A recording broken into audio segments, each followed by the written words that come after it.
పలానా అందరు ట్రెండ్గా చేస్తారు కాబట్టి మేము ట్రెండ్కి వెళ్ళిపోతాము. దేవుడు నిన్ను ప్రత్యేకమైన రీతిగా కోరుకున్నాడు. నీ జీవితంలో దేవుడు ఉద్దేశించిన తలంపులు నువ్వు నెరవేరుస్తూనే కానీ నీ జీవితంలో సఫలత అనేది ఉండదు. నీ జీవితం ప్రకారం దేవుడు కలిగి ఉన్న దృష్టి లేకపోతే చిత్తము నువ్వు ఎరిగి దాని ప్రకారం బ్రతుకుతూనే కానీ నీ జీవితంలో వర్ధలింపు ఉండదు. ఇక్కడ ఉన్న మిమ్మల్ని ప్రభునామంలో కోరుకుంటానండి, జీవితం ఎంతో విలువైంది, వ్యర్థపరచకండి. Do not waste it. దేవుని వాక్యలో చూసినప్పుడు దేవుడు ఎన్నో రీతిగా మనుషులకి వరములు ఇస్తాడంట, అవకాశాలు ఇస్తాడంట, మనుషుల్ని ఇస్తాడంట.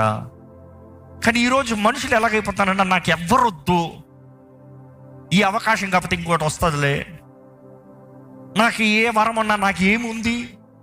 ఎక్కడ ఈ ప్రశ్న అడుగుతాను, ఎంతమందికి మీరు కలిగి ఉన్న తలాంతులు మీరు ఎరిగొన్నారు?